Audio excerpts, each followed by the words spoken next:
Hey, good evening to those of you that are logged on just a couple minutes early. As soon as it hits 6:30, we'll go ahead and get started. And just got some stuff I want to cover tonight, and then we will take questions. So I know lots happened since the last time we've met. So I'm looking forward to answering your questions that you have and providing a little bit of information. I see the clock has struck 6:30, so let's go ahead and get started. I want to respect your time. Before I get started with the information I want to pass on and then answer your questions, I want to just say a couple of things about working together as a school and a parent in the community. A lot's happened since the last time we've met. I know that there are some people that aren't necessarily happy with the approach we're taking. And I know that there's been a lot of talk about some of the decisions made, but I just want you to know that as a high school, as a district, I know that everybody from the superintendent on down is committed to providing the most positive, beneficial experience that we can for all of our students. And as I told you in our last parent forum, we are committed. Every employee in this district is committed to doing whatever is necessary and exploring every option and options we've never even thought of in the past to make sure our students can be successful. I do know one thing though, it's going to take a positive attitude and a can-do approach to make this work for all of our students. I just ask that once we get started, we all have to agree that this is the direction we're going and that we're going to work together to make this happen and make it work. It can work. It's worked other places. It can most certainly work for our students. If you have questions, if you have concerns, please contact your child's teacher or any administrator here at school and work with us to resolve that problem or that concern. Like I said, we are going to leave no stones unturned to make sure that all of our students can be successful. And whether, no matter how we got to where we're at, K-12 is how we are delivering our curriculum at this time. We're going to work, like I said, we're going to work with all of our families to address any concerns you might have.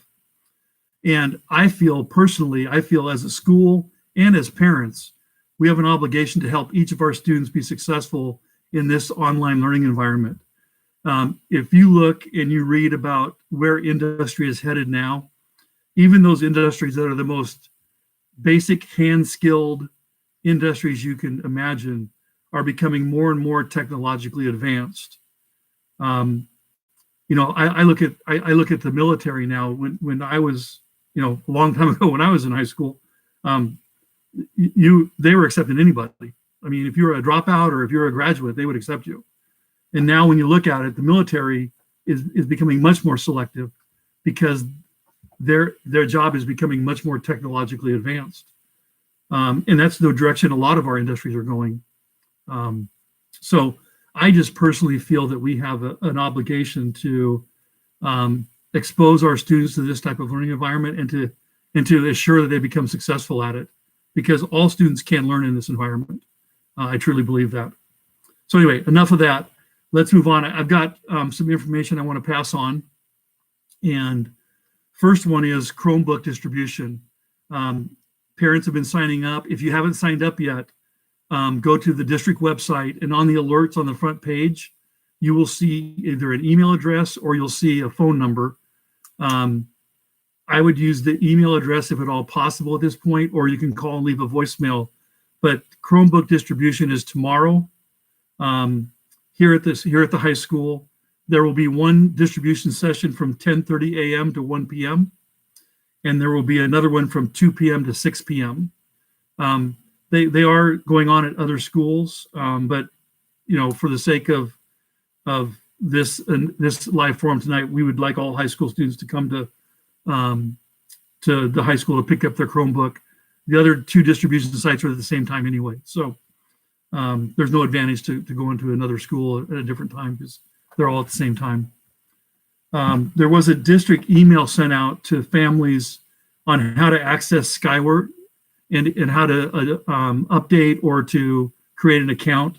If you did not receive that email, send me an email and I will send it to you. If you know of people that may not have an email address or haven't provided us one, make sure that you contact them and have them get a hold of me so we can make sure they get that information on how to access Skyward if they need it. One of the biggest questions I'm getting is about student schedules and when are those going to be available. So student schedules will be available at the end of the day on Wednesday, August 26th. So the day after tomorrow, student schedules on Skyward will be available. I would caution you not, some of you are receiving emails from K-12 to register, and I'm going to talk about that in a minute, but we're asking right now for the students to reference the schedule that's on Skyward. That is the Shelton High School schedule. Those are the classes they will get credit for, and those are the ones they'll be working on.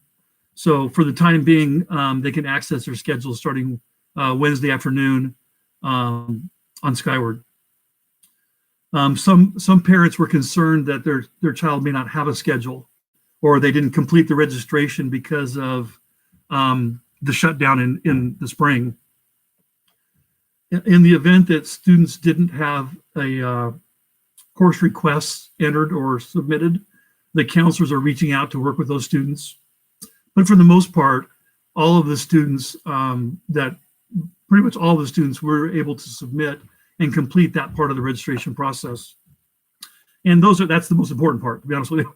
Make sure you get your schedule in your classes. The way that classes are assigned, the number one way is the pre-registration requests that students turned in the spring. Secondly, would be any graduation requirements that they need to have if they're a senior.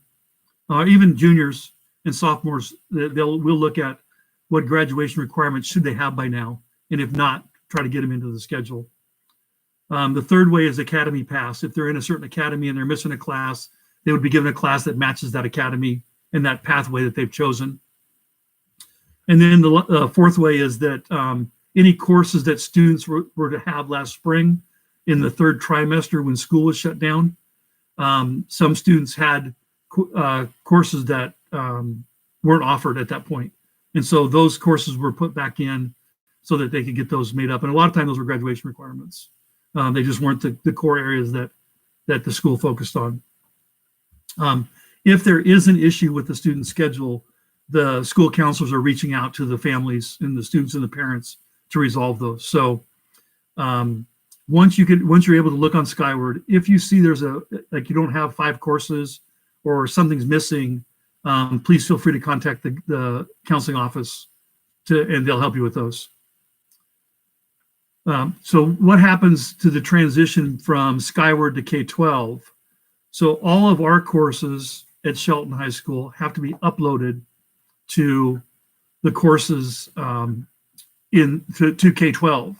And the K-12 courses may have a slightly different name, but it's the same course. So what happened was our registrar, Lisa Gardner, Dina Alley, Kelly Neely, they all worked together to crosswalk what our courses were in our handbook and what they matched to in K-12s. So the class name on K-12 may be slightly different, but the content is our course and what would normally be our course. That's why we are asking that you reference the schedule in Skyward to see what really the courses you're signed up for. So we just need to be a little patient. You can imagine, with 1,500 students and each one has 5 courses, 15 times 5, that's a lot of courses that need to be uploaded. So we ask that you be patient. We're working on that and that will be done shortly. The next question that we get a lot is when a student sees their schedule, they may not like a course they have. They may not know how that course got in there, and they may want to make a change. So what's the criteria for making a change? So The first criteria is a senior who needs credit for graduation. If there's a senior that doesn't have something on their schedule that they need for graduation, of course, change would be made. The next one is that if a student hasn't met the prerequisite for that course that they're registered for. So for instance, if you're signed up for the second year of Spanish and you haven't passed the first year of Spanish, then you wouldn't be able to take that course and the schedule change would be made. The third one is if a student has a current documented health issue that requires a change. There are certain courses that if a student has a health issue, they may not be able to take. And if a parent or student wants that change, we would change that. Next one is if a student has previously failed a class with the current teacher they're scheduled with. So if you had teacher A your freshman year and maybe you failed the course and you have teacher A again your junior year and you don't want to take that teacher, we certainly would look at making a change. That's certainly fair. If a student previously took the class and passed it, sometimes the student takes a class in summer and that class is still on their schedule for the fall. And they've already passed it in the summer, we would make a change. And then obviously if a student has a hole in their schedule, they have an incomplete schedule, then a course would be added. So if your son or daughter sees their schedule, they feel like that change need to be made, please, and we'll send these out in an email so you have them. I know it's hard to remember, just listen to me talk. So before Wednesday, I'll send this out to our parents via email. And if your son or daughter feels like they need a change, just make sure you check the criteria before submitting the course change request. Another thing is on Wednesday, when the students and the parents can see their schedules, they're only going to see the first trimester. Right now, we have the first trimester schedules done. Pretty much the whole year's done, but we don't know how long we're going to be in this online, this totally online modality. And we don't want to, there may be changes that need to be made as we transition to a more hybrid schedule where students are on campus, and then hopefully eventually back to full-time on campus. So right now, the students will only see their first trimester, and then second and third trimester will be posted at a later date, sometime in the early first trimester. So I will get that information out. I'll send this information out in an email so you can see it. Next thing, we're getting obviously questions about K-12. Parents should be receiving emails to register on K-12. And there's been some confusion about if I already registered at Shelton High School, why do I need to register again at K-12? You're not registering in the same sense. What you're doing is you're creating an account. So when you get an email, and if you haven't received one, check your spam or your junk folder, because like a lot of the emails I send, I'm finding out are going to parents' spam or junk folders. So make sure you're checking that. Certainly by the end of the day tomorrow, if you haven't received an email from K-12, you need to let us know. They should be complete by the end of the day tomorrow. If you don't receive one by the end of the day tomorrow, I want you to contact Lisa Gardner at Gardner, Gardner, at sheltonschools.org. Again, Lisa Gardner, L as in lion, Gardner, Gardner, at sheltonschools.org. She can help you if you haven't received an email yet. And you're always welcome to email me if you need to. The email will come from registration@k12.com. And again, check your junk or your spam folder if you haven't gotten one yet. And certainly by the end of the day tomorrow, you should have received one. When you receive that, there's 3 things that parents need to do right away. Okay. And again, I know this is going by really fast and I'm talking kind of fast, but I will send this out in an email tomorrow. There's 3 things that a parent needs to do though once you get this email. First thing is you need to create a login and password for yourself, for the parents. You'll create an account for yourself. You do that by clicking on there's a blue button that says set up OLS accounts. You'll see that right on the front page when you get the email. So click on that and then create a login and password for yourself as a parent. Second thing is, after creating yours, then create one for your son or daughter. And again, you're going to be creating a login and a password for your son or daughter. And then the third thing, and the most important thing, well, almost most important thing, is you need to change the time zone to Pacific. This is going to assure that any assignments that have a due date, you don't miss the due date, okay? And I know it seems very simple, but we've heard from other school districts and in the past that people haven't changed. That's the one thing that they don't do, and it creates a lot of problems when assignments have due dates. So after you create both accounts, go in and change the time zone and make sure it's set on Pacific, okay? Once that's done, then the student needs to do two things before school starts. First thing is after their accounts are set up, they need to go to the K-12 website, which is www.learn.k12.com. Bookmark that page, okay? That's the page they need to bookmark, and then they need to go in there before class begins. Second thing they need to do is they need to run the Neuro Test Your System check. So Neuro is N-E-W-R-O-W. That is K-12's Zoom version, basically. That's how they do video chats. And they need to go in and test that system on the device they're going to use to make sure that everything's working properly, okay? Again, all this information will come out by email tomorrow. So once the parents have done those three things and the student has done those two things, they're ready for school to start, okay? Next information I want you to know about K-12 is that K-12 has a help page. And again, when you get this, bookmark this page on the device they're going to be using. So www.help.k12.com. Academic support is open 5 a.m. to 9 p.m. if they choose to use that feature. Obviously, their teachers are available for support. There's going to be a number of ways that our teachers provide support for students, but some students may want to take advantage of the academic support that K-12 offers. Tech support, this is going to be an important one. Tech support is open from 5 a.m. to 5 p.m. Pacific. There's two ways, or there's actually three ways to either get academic support or tech support. You can call their number, and again, this will come out in an email, but their help number is 866-512-2273.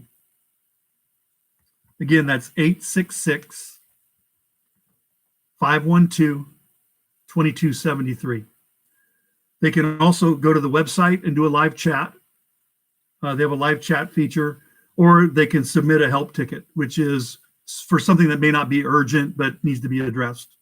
Maybe there's something that's not preventing them from accessing the classes in the website, but there's a feature that they don't understand that they need help on. Okay, so that's it for the K-12 information. Again, I'll send this out in an email so that everybody has it in writing. Next thing is meal service. So the summer meal service program is going to transition to the National School Lunch Program once school starts. That's a requirement by the government that we transition to that lunch program. That's the same lunch program that is used during any other school year once school starts. So on September 2nd, the meal service will be changing slightly. They'll still have the curbside grab and go. It'll be school days only. And the three sites that meals will be provided is Shelton High School, Evergreen Elementary, and Bordeaux Elementary.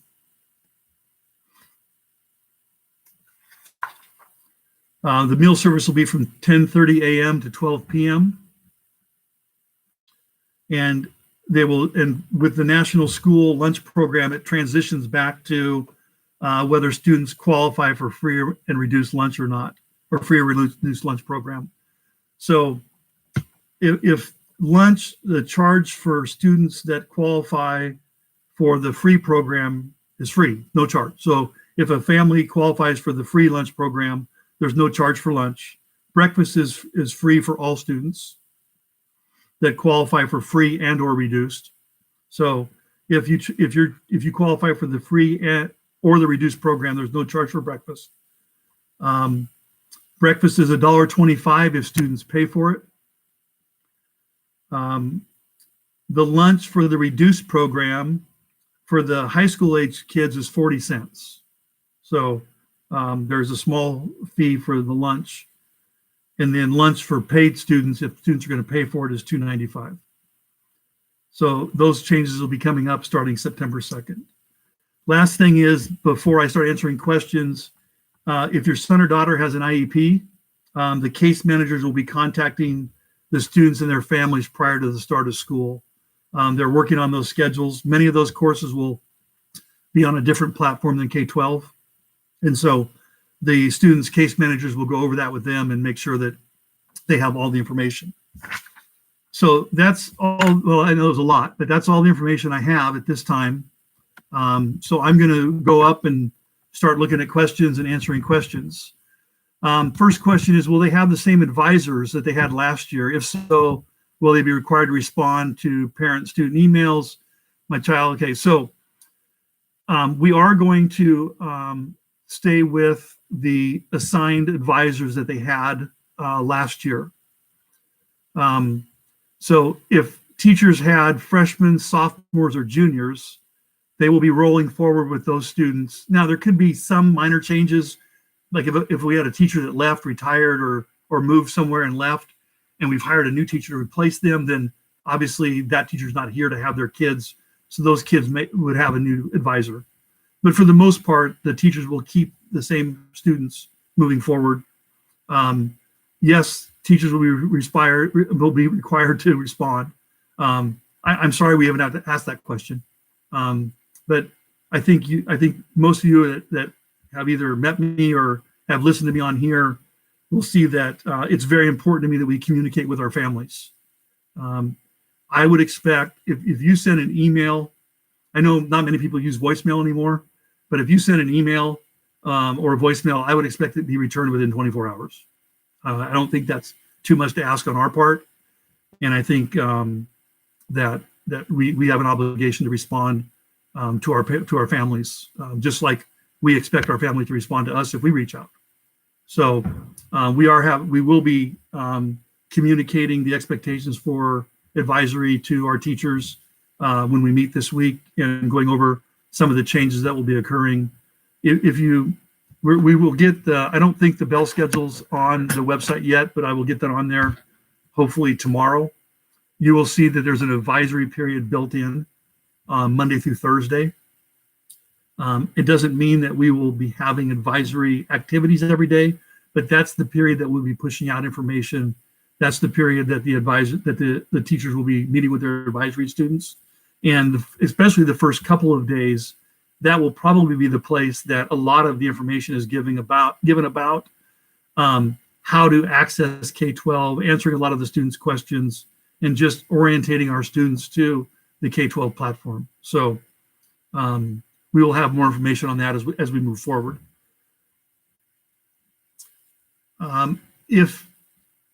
Let's see, so NJROTC, yes, we will be having NJROTC. I've been in contact with the two instructors for that program.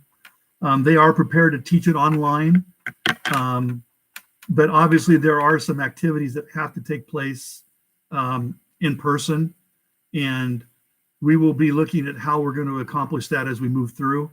What I've told teachers, all of our teachers, is not just NJROTC, but if you look at our CTE courses, many of them, that's the whole purpose of CTE, is hands-on activities and hands-on learning.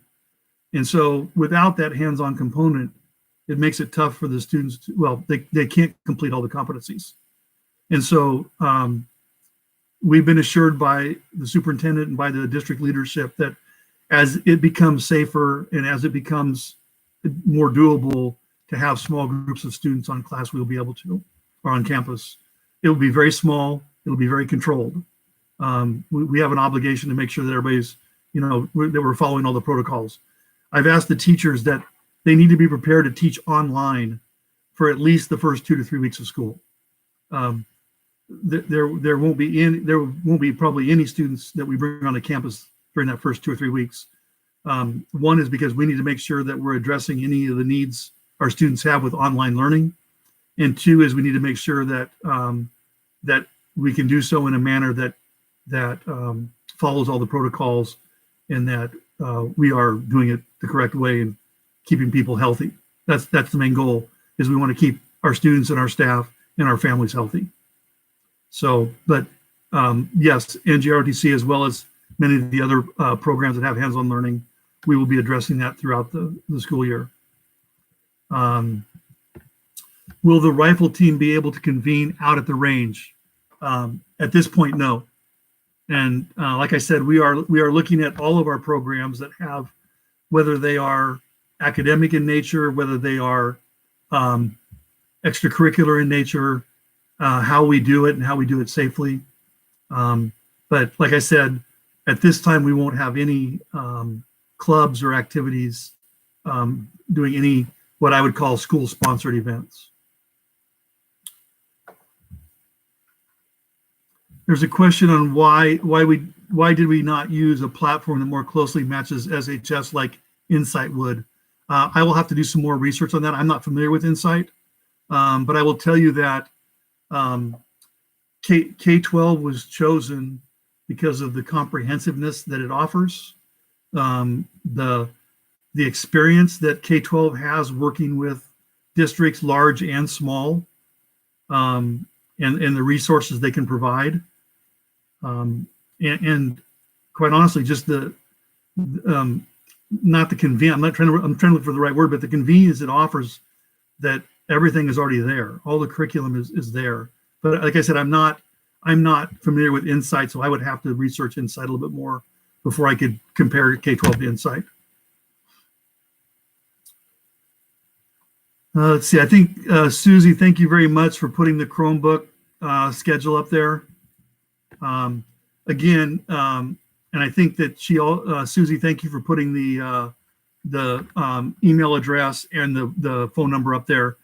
The best thing to do if you're going to do an email is go to the district website itself, and then look on the alerts, and then click on the email address. If you click on a link that somebody has sent you, I have found out that it makes you do some kind of login password thing that you don't have. So the best way is to go directly to the district website. Yes, Denise, thank you. Are you sending all this information? Well, no, I expect you to write it down, right? No, I'm kidding. So yes, I will send out everything that I give, everything I talk about in these parent forums. I will follow up with an email. And like I said, I like to send at least one email a week to just kind of let parents know what's going on. And now that we're having the live forums, these will continue for at least the foreseeable future. I was telling somebody today, I wish I'd have known about this back in my previous life. This would have been great. I mean, we always have had parents that have a hard time coming to school for meetings and stuff. This would have been a great way to communicate that. So these will continue for the foreseeable future, followed up by an email. And I think you're finding out that I send more than one email a week. I just think it's important to make sure parents have all the information. I do appreciate, we have a couple of staff members on with us tonight that are following up with information. So Susie and Jen, thank you very much for taking time tonight. I hope that helps our parents see how we're working as a team here. The environment I try to create is one of like collaboration. There's no way that I can do this by myself. There's no way that any staff member can do it by themselves. The more we work together, the more we're going to accomplish. And that's the same thing with our parents. The more we work together with our parents and the more the parents work with us, the better our students are going to be off, all of our students. So Jen and Susie, and if there's any other staff members on here tonight, thank you very much for taking the time to be on here. So there's another question about 504 and home programs.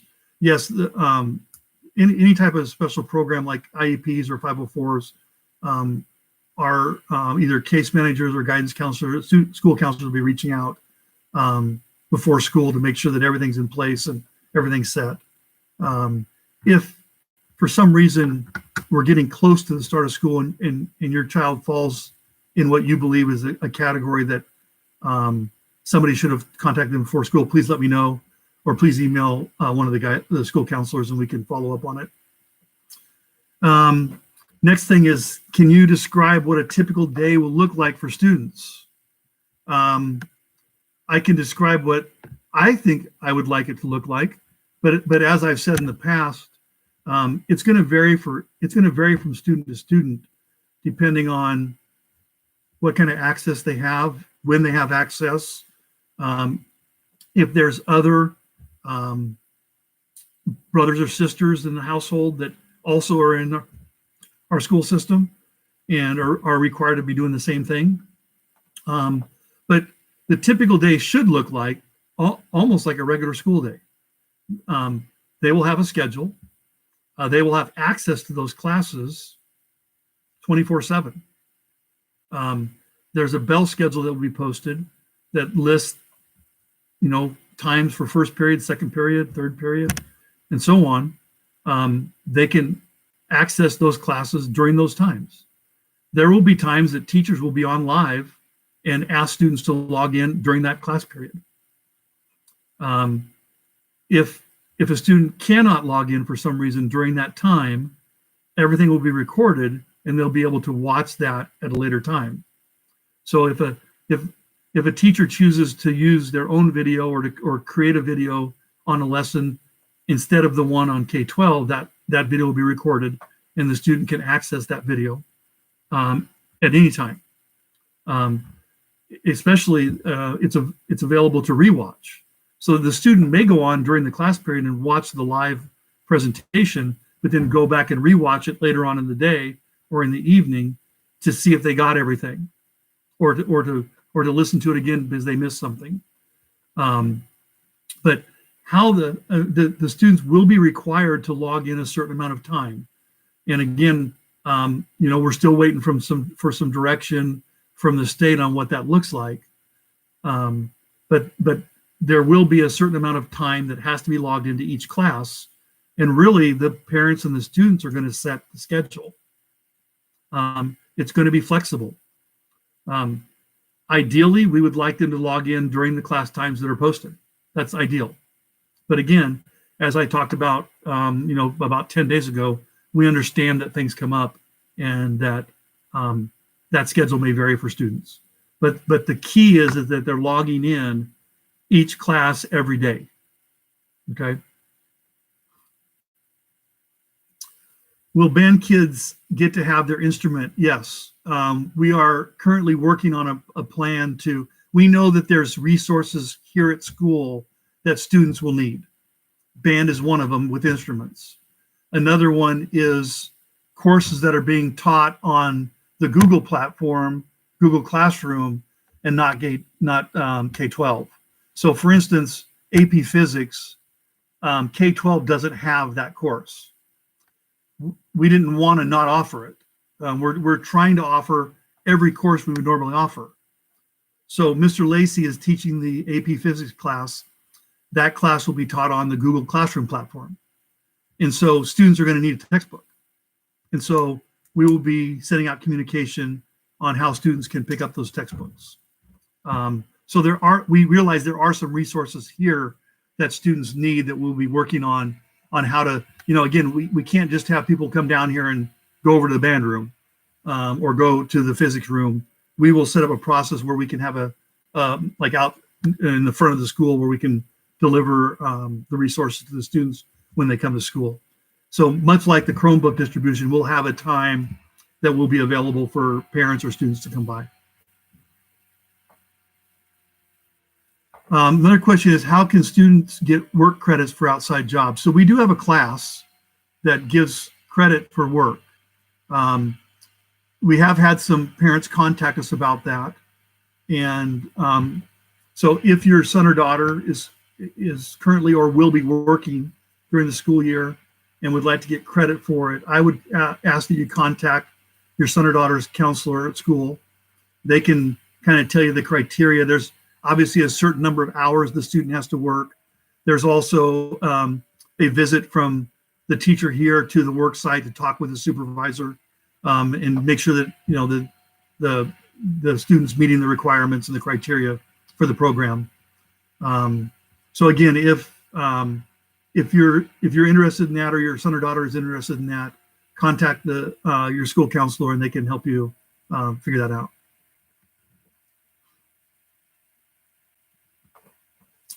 So so last year, 8th graders, well, any age student, any grade level student may have checked out a Chromebook in the spring. If they still have that, keep it. Use that one.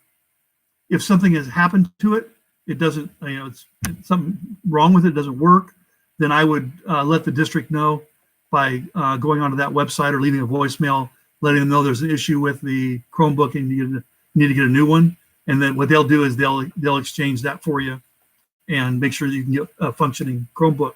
But any student in the district, if they have one, they should keep it and use it. They don't need to turn it in and get another one.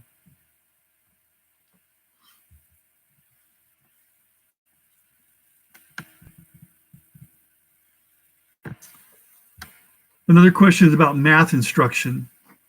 So, and will there be tutoring available? The answer to the second part of that is yes. So there will be, we're currently working with a group called Math Motivators. They're an outside organization that provides math tutoring. They have volunteers that are in the engineering areas, these professionals that are out working in industry that will volunteer their time to tutor students. It seems to be a very good program. I've been very impressed with all the information I've gotten so far. But like anything with this first couple of, getting into this online learning, that program will probably start a couple of weeks into school, but there will be more information coming out on that. June Dahmer's, one of our assistant principals, is working with the Math Motivators to set up how that will work here. That tutoring can be done virtually, online, and once we get to a point where we can bring students onto campus, it can also be done on campus, as long as we can do it in a safe and orderly manner and follow all the protocols. But math instruction will look a lot like any other instruction online. The key is going to be, if your son or daughter, if that's not a strong subject for them, the key is going to be early and frequent communication with their teacher. And that could be advice for any class. Don't wait until they get behind. Also, I know that a lot of times students are hesitant to ask questions when they're in class. They may be more hesitant to ask a question on here because their colleagues and their friends and their peers are online also. There's no dumb questions. There's no bad questions. I guarantee you, if a student has a question about a problem, there's 10 other students that have the same question. It just takes one of them to ask it. In working with our teachers, they are very committed to creating a collaborative environment where it's not. This is going to be a team effort here. Not only will teachers be delivering the curriculum, they'll also be helping students learn how to learn online. So they're going to become more of a facilitator of learning, as opposed to just a person who dispenses information. So with any instruction, the key is going to be early and frequent communication. Like I said, don't wait until it's too late. The question with the bell, how's the bell schedule going to work? I had to submit a bell schedule to the state to show that we had classes, we had times, we met the requirement for the time that was needed over the year to earn credit. But again, the bell schedule, the so-called bell schedule, is going to work as parents and students decide it works best for them. Again, ideally, we want students to log in every day at the time of their class. Their teacher will be there. Their teacher will, the curriculum is there. There will be lessons. There will be assignments. That's ideally. But then again, we understand that there needs to be flexibility. So parents and students have a lot of say on what that looks like. If you have questions about that, please let me know and we'll help you work through it.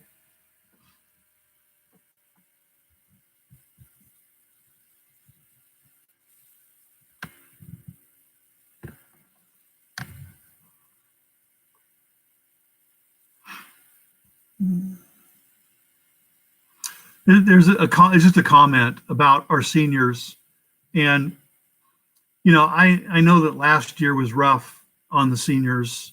You know,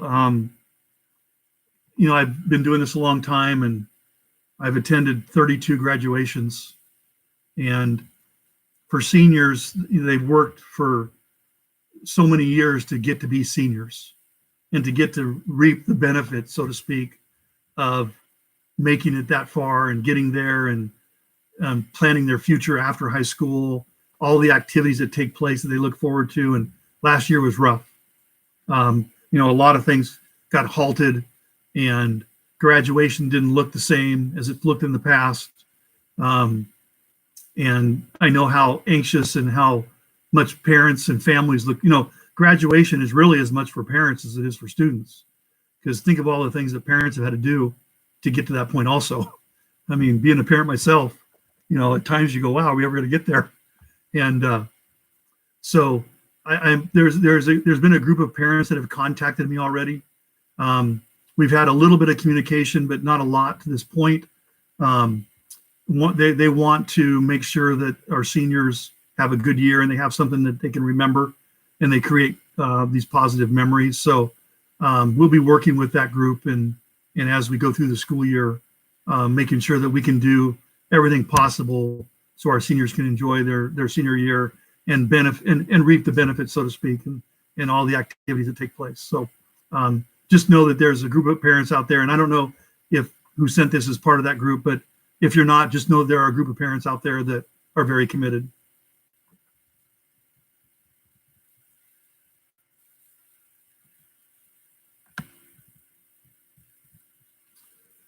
See what else we got here. Just again, about Chromebook distribution.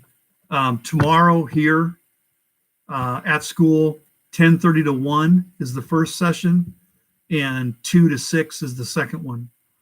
It doesn't matter which one you come to, if you can make one of those two time periods. If you can't, for some reason, if it just doesn't work between those two time periods, please email me and I'll figure out how to get the Chromebook to you, okay? And for like I said, there's no dumb questions, but yes, I am the new principal. I'm sorry. If you weren't here last week, I guess I should have introduced myself again. But yeah, I am the new principal. So Bruce Kipper.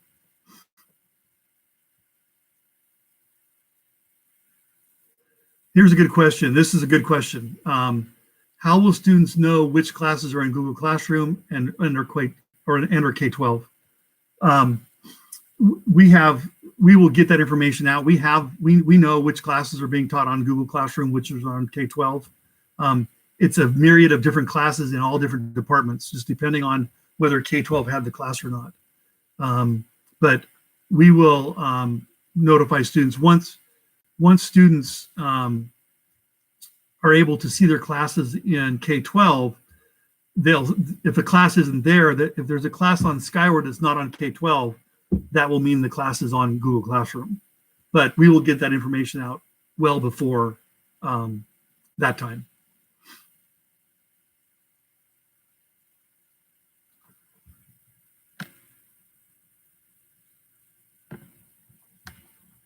Again, if you haven't received my emails, again, I've sent out, I mean, those of you that are getting them know that you get inundated with them. If you haven't received any emails from me, that means that we do not have an email address in Skyward for you. So if you could give me your email, so you can email me and I'll make sure it gets inputted into Skyward. That way you'll start getting the emails. But but the emails I send pull the emails directly out of with the Skyward information. So there's not a separate database or anything. So if you're not getting them, that means we don't have it in the system.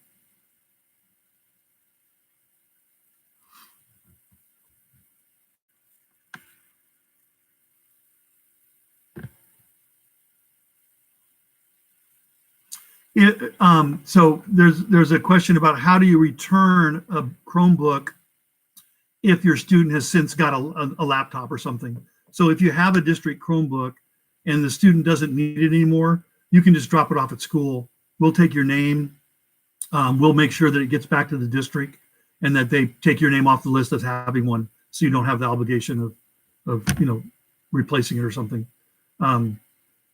You can email me and let me know you'll be bringing it by. You don't need an appointment. There's somebody here between the hours of usually 7:30 and 3:30 or 4 o'clock.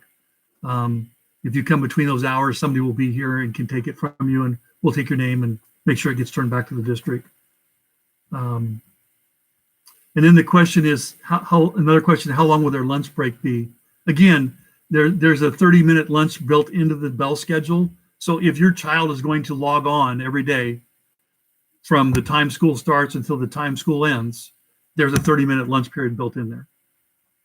And again, I'll get that bell schedule up on the website.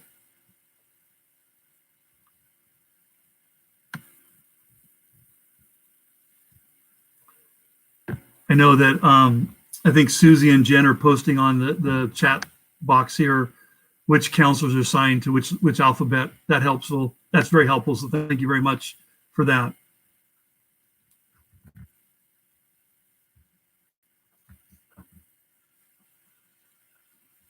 If I think there's 85 people watching right now. Somebody said this is posted online, so you can watch. Anybody can watch this. Like the one from 10 days ago is still online. It's still on the YouTube page. If you go to the link I sent out, you'll see it on there. So anybody can watch this afterwards. I think the last one, I want to say it was up to about 236 views, I think. And I think last week we had 120 in the first one that were on live at the peak time. So these are available to view. I won't take them down. And if you know of, again, I sent out an email I sent out the link today and it went out to over 4,000 email addresses. So if you know of somebody that's not getting those, please let them know to get a hold of me so we can get their email address on there. Because we certainly want, as I told you before, I have nothing to hide on here. Everything we do is going to be transparent, so parents know exactly what we're doing. Otherwise, we can't expect you to work with us if you don't know what we're doing. So if you know of people that aren't getting my emails, please have them contact me because we do want everybody to get our information. And again, you can let people know that this will be available on the YouTube website, on the YouTube webpage.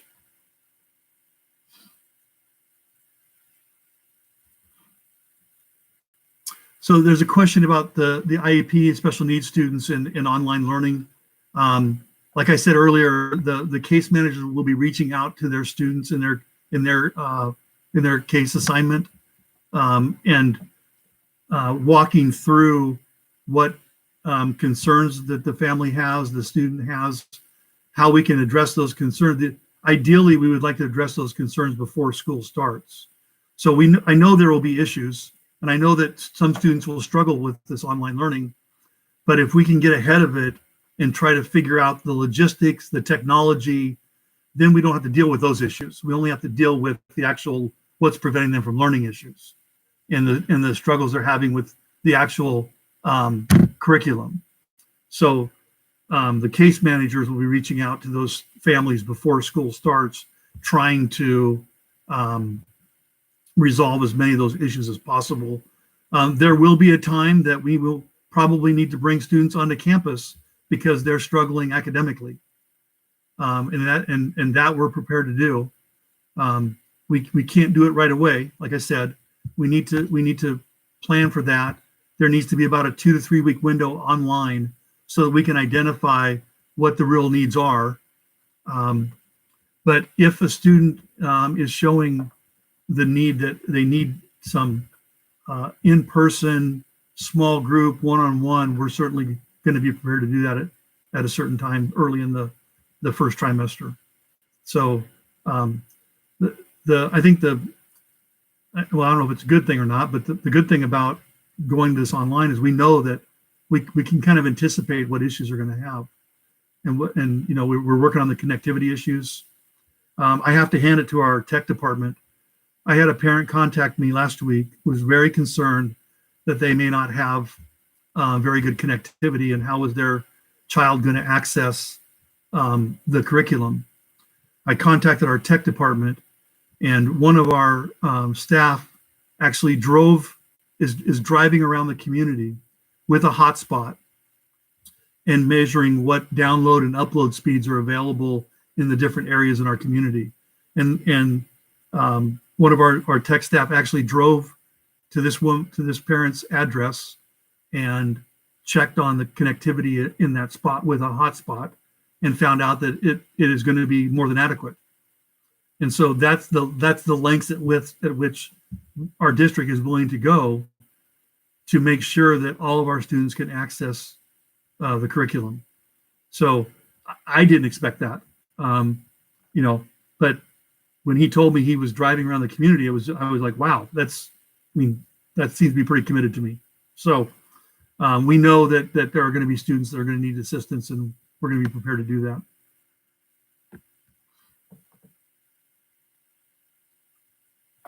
So parent has asked about needing help with Skyward. I will send out tomorrow very detailed instructions on how to access Skyward and how to get help if you still need it after trying that and not working.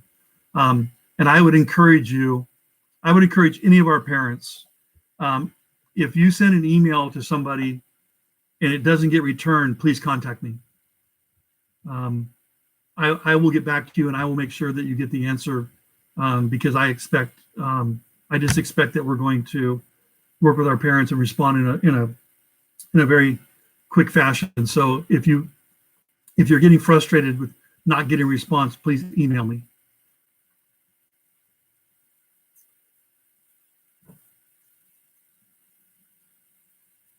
So the question about state tests: are students going to be required to take state tests this year?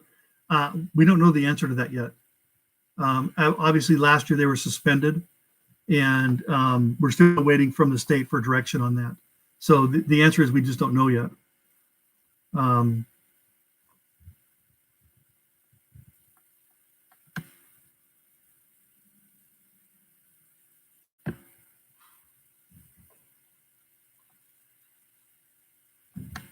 I see that there's some parents on here asking others to email me with their address so they can get them. So thank you very much for doing that. I just know that if we all work together, things will be better. So if you know of somebody, please pass that on.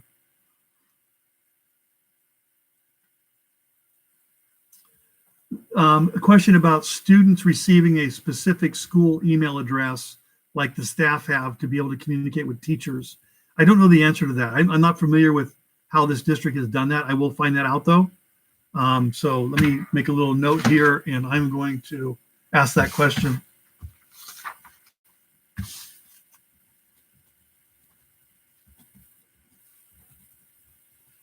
I'm just not sure if K-12 assigns any type of I'm just not sure how the teachers contact the students through K-12 yet or not. So let me find that out, and I will get that information out.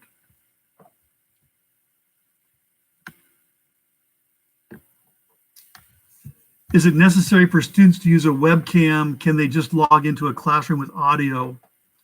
The Chromebook has everything they need on it.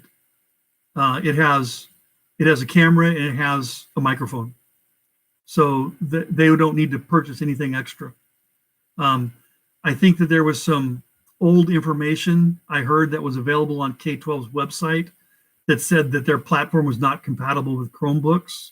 That was very old information, and we have confirmed our district, thanks to Kelly Needley, our district has confirmed that our Chromebooks are adequate and have everything necessary to access the curriculum and on K-12. If you have a device at home that does not have a camera or a microphone, those would be needed. And I would suggest that you sign up to get a Chromebook.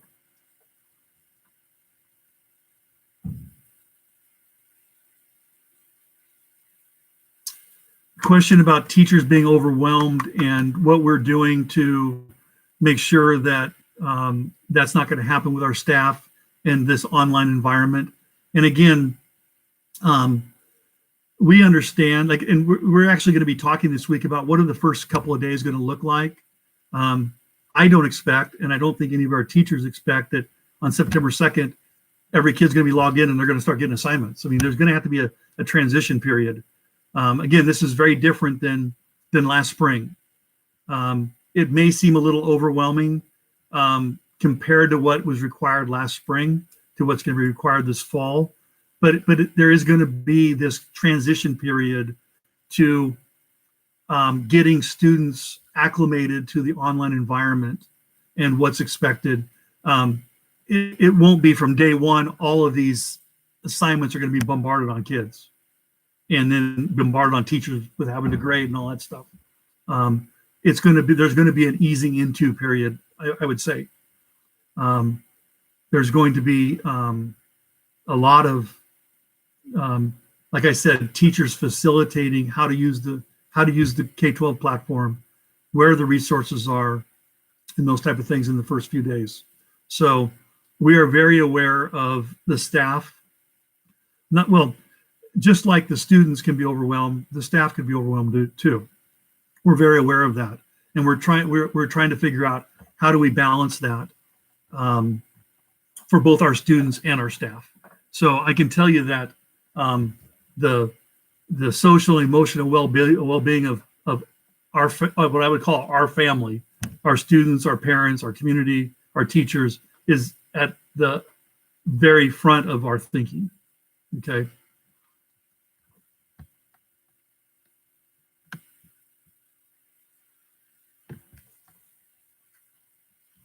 So there's a question about sick absences and if they have a sick or a doctor's appointment. So basically the answer is yes. It's going to look different because, a student who is, let's say, not feeling well, they may not access the classes in the morning. They may wait to access the classes in the afternoon or the evening. A student that wakes up, doesn't feel well, may feel better in the afternoon to where they can log on. The key is going to be if your student doesn't log on to a class. So if there's a day where there's a doctor's appointment in the morning and they miss their first 2 or 3 classes, then yes, a parent would need to call in and excuse those so that as we report it to the state, it's reported as an excused absence and not, as for lack of better words, an unexcused absence. Because those would look very differently to the state. We're working through that process, though. You don't need to worry about that in the beginning.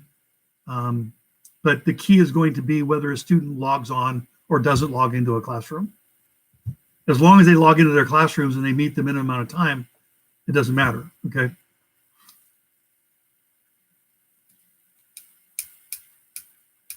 So it says last year grades could not be lower than the previous quarter. How will grades be determined this year? Grades will be issued on what students earn. If a student doesn't do anything, they're probably not going to pass. They're not going to pass the class. If a student meets the minimum requirements, they're going to get a minimum grade of whatever that is. But students are going to be graded on grades they earn, and the amount of how they're making progress on the standards. There will be lessons. Teachers will have syllabus. They'll explain the grading procedure, but students will be graded just as they would be graded in the past on the quality of work they turn in and the progress they're making on the standards and the learning targets and the objectives of the classroom.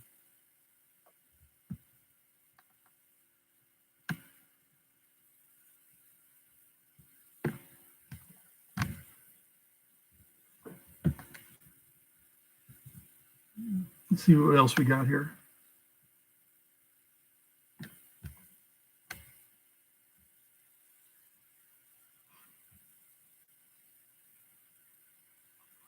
Again, I know that we have people joining us, at various times during this forum. Schedules will be available on Wednesday, I believe I said, right? 26th? Yeah. When schedules will be available on the 26th at some point during the day.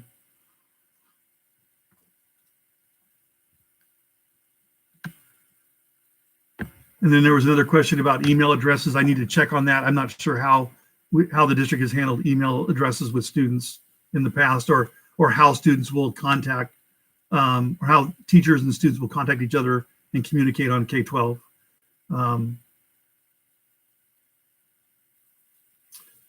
So there was a question with regards to teachers and being overwhelmed to an extent. We do have aides and paras that are available.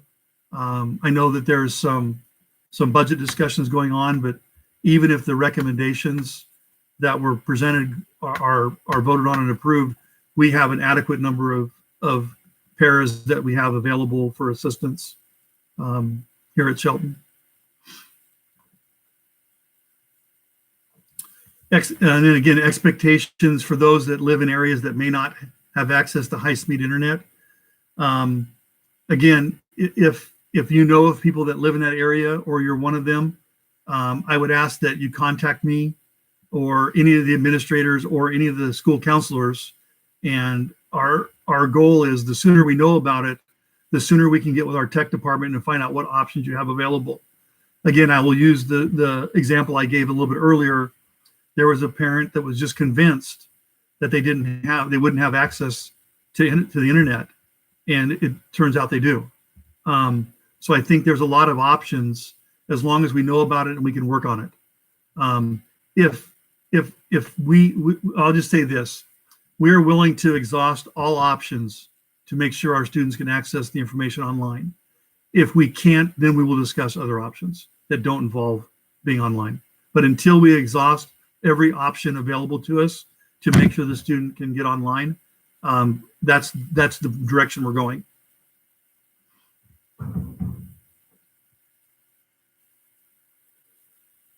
Question about cafeteria balances. If students had a balance at OBJH, like a positive balance, I guess they would say, is that being transferred to SHS? I will have to find that out. Or are the monies being returned? I will need to ask that. I don't know the answer to that question. So let me write that down and I will ask that tomorrow. If you would, again, if you have questions that if I've missed anything on here, or you had a question that maybe I didn't answer fully, that you don't think that I didn't cover exactly what you were looking for, feel free to email me and I'll be happy to get back to you.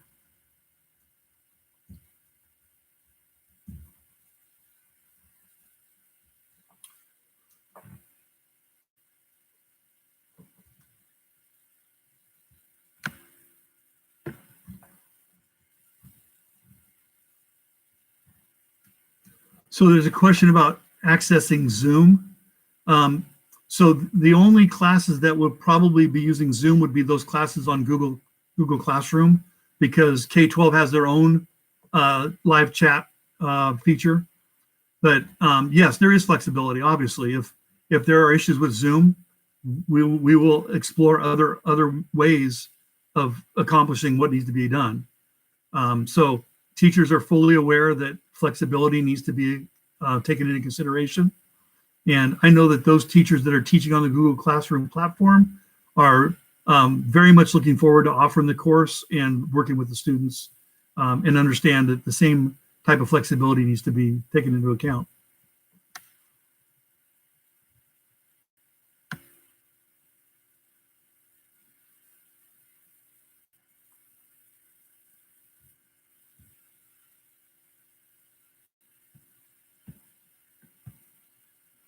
See what else we got here. Again, the question about how long online, and will homework be expected on top of that? Again, it's all going to depend on the student. Some students will naturally take to this online modality much easier than other students. Some students will have to spend more time until they kind of get in the groove and get used to it, and kind of understand what resources are available.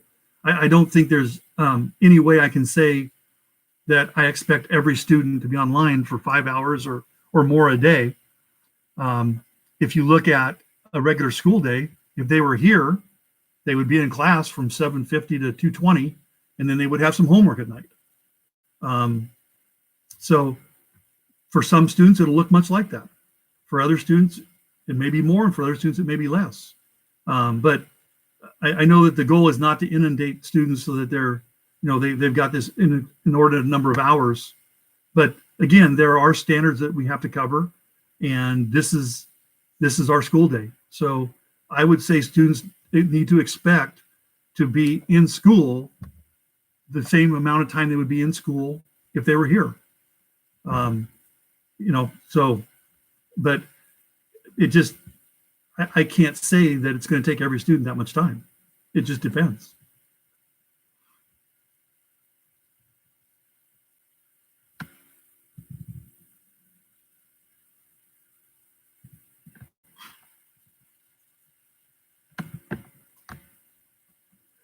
So then there's a question: does our K-12 public school access allow us to use the app? I don't know the answer to that. I'll have to find that out. I'm assuming what you're saying is that K-12 has an app that you can download on your phone or on any other device. So let me find that out. And when I give out K-12 information, I will try to see if I can include that in there.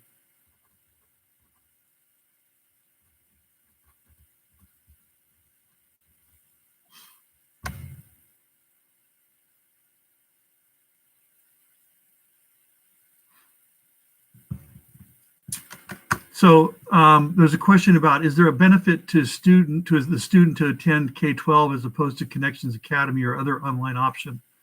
Well, I would say this: if your student is registered at Shelton High School, they're not attending K-12.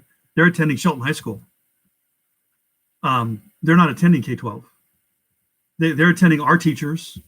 Our teachers are going to modify the curriculum as they see fit on K-12. And they have the benefit of knowing where our teachers are at and how to contact them, and as opposed to enrolling in some other option online. You're taking an online class and you don't know who the teacher is. I mean, the teacher may be in New York City as far as you know. So if you're asking me, there's a lot of benefit to taking Shelton High School classes. I wouldn't recommend you go anyplace else. I know what our teachers are going to do. I don't know what those other programs are going to do. I know what our people are going to do. And I know how committed our people are. And I know that it's going to be a while before you trust me when I say that, because of the experience that's happened, not only in this district, but pretty much every district across the country last spring. But I'm telling you, it's going to be different. And I have said this at every school I've ever worked at. I know what's happening on my campus. I don't know what's happening other places. So I can only advise you that I know what your son or daughter is going to get here. I do not know what they're going to get at other places.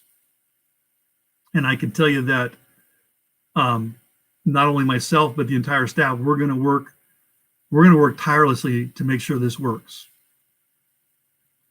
So I think I just think you're better off here.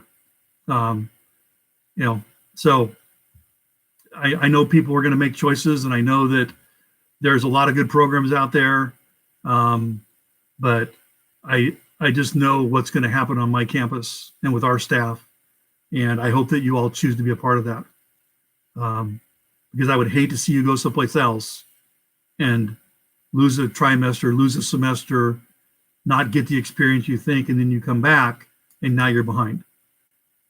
So, that's my pitch for Shelton High School. And I hope that everybody on here, and I hope everybody in the community chooses to have their child attend Shelton High School when they become a ninth grader or ninth grade or 12th grade, because it's going to work here. So, but I understand that there's lots of choices out there. And again, parents should be receiving, if they haven't already, they will receive an email from K-12 with regards to, again, I don't want to say register because your son or daughter is already registered here at Shelton, but to create an account with K-12. If you haven't got it, if you don't have it by the end of the day tomorrow, I would, again, email Lisa Gardner or myself, but you should have it by then.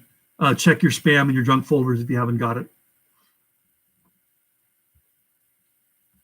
Yeah, and again, schedules will be available on Skyward on Wednesday afternoon.